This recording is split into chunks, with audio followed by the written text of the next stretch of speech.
दोस्तों, मन के मुताबिक चलाने वाली योजना मनरेगा का एक और बड़ा लूट आज हम आपको दिखाएंगे। बिहार के भ्रष्टाचारी नेता पदाधिकारी बिना सूचना बोर्ड लगाए ही योजना का गबन कर जाते हैं। जहां 3 फीट मिट्टीकरण करना है वहां 3 इंच भी मिट्टी न डाला गया है। 2 नंबर का ईटा लोकल बालू सीमेंट का उपयोग कर घटिया पुल निर्माण में 2 लाख का एस्टीमेट तैयार कर लिया गया, जिसमें 500 ईंट लगे होंगे कि नहीं, और टोटल यह योजना 6,36,000 का हो गया। ये केवल एक पंचायत की समस्या नहीं है, पूरे मधुबनी जिला समेत पूरे बिहार की समस्या है। स्थानीय बुजुर्ग बताते हैं कि पूर्व में भी इस तरह 3 बार हुआ है मिट्टीकरण, यानी कुल 4 बार हो गया, लेकिन अब तक वैसा का वैसा ही है। दलित बस्ती होने के कारण उनके साथ धोखा किया जा रहा है। और तो और बीच में 100 फीट मिट्टीकरण किया भी नहीं गया जहां आवश्यकता थी। अब बताइए वहां से यहां तक लोग बिना सड़क के कैसे आएंगे। समाज सेवी रमनजीत यादव बताते हैं कि 6,36,000 की राशि में महज 36,000 का भी काम न हुआ। उन्होंने अपने हाथों से मिट्टी खोद कर दिखाया कि देखिए दिग्विजय जी, ये घास है और इसके ऊपर सिर्फ मिट्टी ढक दिया गया है। यहाँ पर मिट्टीकरण 3 फीट नहीं 3 इंच भी नहीं दिया गया है। स्थानीय युवा बुजुर्ग काफी आक्रोशित हैं। अतः दोस्तों, आप सभी से निवेदन है कि इस वीडियो को इतना शेयर कीजिए कि मधुबनी के डीएम, मधुबनी के डीडीसी, राजनगर के कार्यक्रम पदाधिकारी, बिहार के माननीय मुख्यमंत्री नीतीश कुमार, भारत के यशस्वी प्रधानमंत्री नरेंद्र मोदी तक ये वीडियो पहुंचे। आगे खबर देखिए विस्तार से। सबसे पहले दिग्विजय जी, आपको बहुत बहुत धन्यवाद जो समय देने के लिए। लेकिन आपने कहा है जो कि सिग्योन पंचायत के अंतर्गत जो वार्ड नंबर 12 है, जो डोमी चौपाल जी के घर से होते हुए रतकर सीमा तक जो बांध एवं 2 पुलियों का निर्माण कार्य है, उसमें जो कार्य हुआ है वो समथिंग मुझे लग रहा है 20 से 21,000 रुपये का मिट्टीकरण उस पर किया गया है। जबकि वो जो योजना है 6,36,000 की योजना है। और सबसे बड़ा दुर्भाग्यपूर्ण ये है सिग्योन पंचायत के लिए, जो किसी भी जगह का कार्य जो प्रारंभ होता है तो पहले सूचना पट लगना चाहिए, डिस्प्ले लगना चाहिए।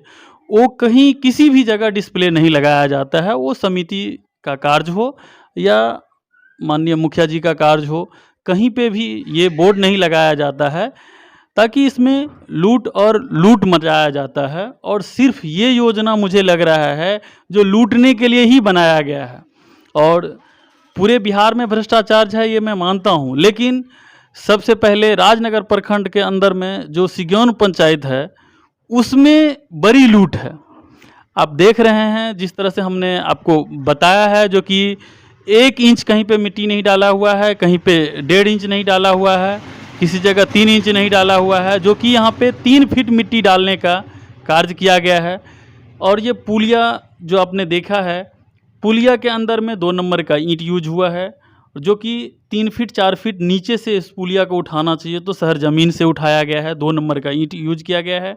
और बालू भी ऐसे है, जहाँ पे इसको एक ट्रैक्टर इन्होंने ईंटा मंगाया और इनका ठेकेदार जो है वो अपने घर पे ईंटा लेकर के गए हैं, सीमेंट अपने घर पे लेकर के गए हैं, और बिल्कुल ही नाम मात्र के लिए जो है इन्होंने कार्य किया है। और जो कि देख रहे हैं वीडियो में पूरा ढह चुका है। 4 दिन और 5 दिन के अंदर में ये इतना ख़राब पोजीशन है जिसका जवाब नहीं। और इसमें जो है कुछ दलाल लोग जो हैं जो इनके साथ रहते हैं, और सबसे बड़ा इनका है जो दलाल से मिले हुए हैं, जो कि ठेकेदार है। और उसी के संदर्भ में जो है इतना काम खराब होता है। जो ये दलाल बनाते हैं कहीं पे भी रोड, तो सबसे बड़ा आप वो रोड पे खड़ा होंगे तो लगेगा कि ये रोड रो रहा है, इस तरह का सिचुएशन बना देता है।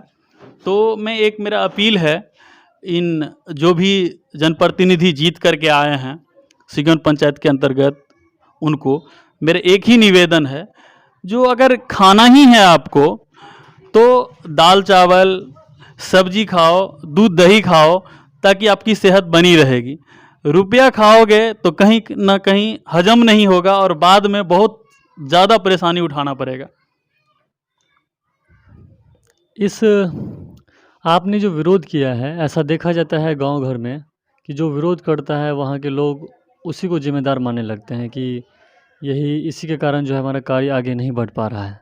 और जो भी प्रतिनिधि होते हैं या कॉन्ट्रैक्टर होते हैं, वो भी लोगों में इस तरह का अफवाह फैला देते हैं कि इसको कमीशन नहीं दिया इसलिए ऐसा कर रहा है, या अब आगे तुम लोगों का काम नहीं होगा, तमाम तरह का अफवाह। वोट बैंक का भी लॉस होता है, इस वजह से बहुत जगहों पे जो है हारे हुए प्रतिनिधि विरोध भी नहीं करते हैं।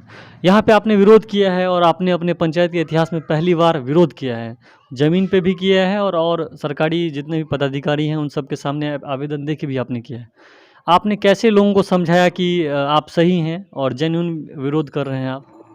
देखिए, सबसे पहली बात तो ये है, जो विरोध करना आसान चीज़ है, लेकिन उसको सामना करना और उसको सही धरातल पे लाना बहुत बड़ी ज़िम्मेदारी होती है, जो कि हमें बहुत सारा चीज़ झेलना पड़ा है। आपने बोला है जो कि जो जनप्रतिनिधि हैं या जो कुछ दोगले किस्म का लोग हैं जिससे सामना करना पड़ता है मुझे, उसका रीज़न एक ही चीज़ है। जो देखिए, इस समाज में पढ़े लिखे उतना लोग नहीं हैं। दूसरी बात जो है, चौपाल जाति से आते हैं, तो ये लोग लूटने का सिर्फ काम इसलिए करते हैं क्योंकि वहाँ पे लोग समझदार नहीं हैं, समझने वाले नहीं हैं, उनको नहीं पता है, उनको योजना के बारे में, लागत के बारे में पता नहीं है जो कितने की राशि है, इसीलिए ये डिस्प्ले बोर्ड नहीं करते हैं। और जो दिक्कत होती है, सबसे बड़ी बात, वो कोई अगर विरोध करता है, कोई भी समाज सेवी या कोई भी व्यक्ति जो जानकार है, तो उससे सबसे बड़ा सामना इसलिए करना पड़ता है कि ताकि वो यही शो करता है जी ये अब काम रोक रहा है, यहाँ काम नहीं होगा। सबसे बड़ा परेशानी इस तरह का होता है जो कि काम नहीं होगा, अब उसको पैसा नहीं मिलेगा, ये वो झूठ में सिर्फ उसको बहलाने का काम करेंगे, यही जनप्रतिनिधियों का काम होता है। दूसरी बात आपने कहा है, जो आपने लिखित में कहाँ आवेदन दिया है। देखिए, हमने पहले बातचीत किया, लेकिन उसके ऊपर में कोई समझ में इन लोगों को नहीं आया। मुझे मजबूरन सबसे पहले मैंने डीडीसी विशाल राज जी हैं माननीय, उनको मैंने आवेदन किया। माननीय डीएम साहब है जो अभी नए नए आए हैं, मैंने उनको भी लिखित में और बाय स्पीड पोस्ट किया है। और जो प्रखंड कार्यकारिणी ऑफिसर है, उनको मैंने कोरियर किया है। तो इस तरह की तमाम बातें हैं, लेकिन मुझे अभी लग रहा है जो इस चीज़ के ऊपर में और इस लेटर के ऊपर में कोई प्रतिक्रिया अभी तक मुझे प्राप्त नहीं हुआ है।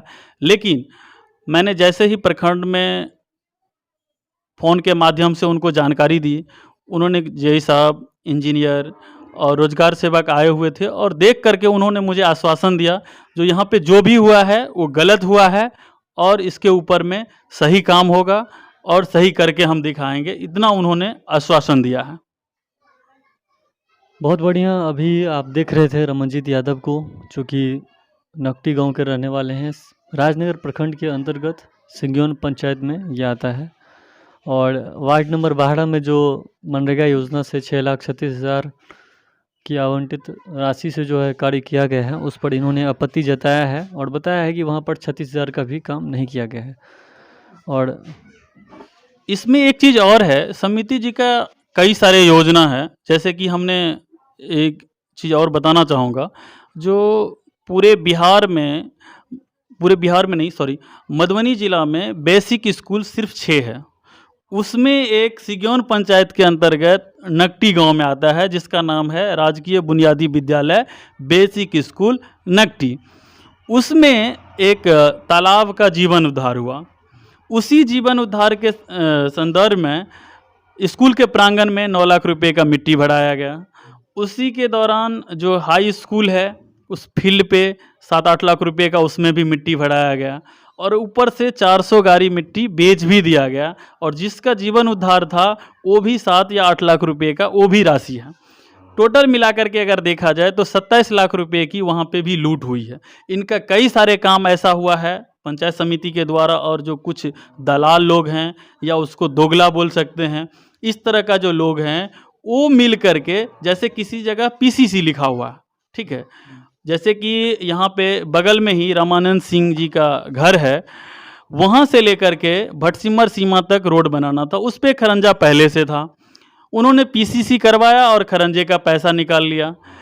वार्ड नंबर ये 10 में आता है और 10 में ही मुसहरी टोला जिसको बोलते हैं, वहाँ पे भी खरंजा पहले से था और पीसीसी कर दिया और वहाँ से भी पैसा निकाल लिया 8-9 लाख रुपए। तो सबसे बड़ी बात है, ये बीते पंचवर्षीय का बात है और जो मैंने अभी मुद्दा उठाया है वो अभी का है। वर्तमान का। लेकिन मैं पिछले पंचवर्षीय में भी मैंने कुछ नहीं कहा, मैंने देखा जो बहुत सारे लोग हैं देखेंगे, लेकिन अभी मैं देख रहा हूँ जो ये लोग सिर्फ और सिर्फ लूटने का काम करते हैं। जनप्रतिनिधि, मैं एक भी चीज़ कहना चाहता हूँ और जितने भी गणमान्य व्यक्ति हैं इस पंचायत के अंदर में, मैं उनसे हाथ जोड़ करके विनती करता हूँ, जो आपको जो समझ में आता है, जो आपको दिखाई देता है, जिसको समझ में नहीं है उसको आप कम से कम बताइए। अब जब समझाएंगे नहीं तब उसको कैसे पता चलेगा जो कि ये इतने की योजना है। जैसे कि 6,36,000 की योजना है, मैं ये कहता हूँ कम से कम 3 लाख रुपए का काम करो उस पे। खाना ही है तो आधा खा जाओ, आधा तो कम से कम काम करो, तब पर भी समाज को दिक्कत नहीं होगा। लेकिन ये लोग सिर्फ और सिर्फ दाल चावल नहीं, सिर्फ पैसा खाने में लगे हैं। और पूरे पंचवर्षीय में मुझे लग रहा है जो कम से कम इन्होंने 2 करोड़ लूटने का काम किया है सिर्फ।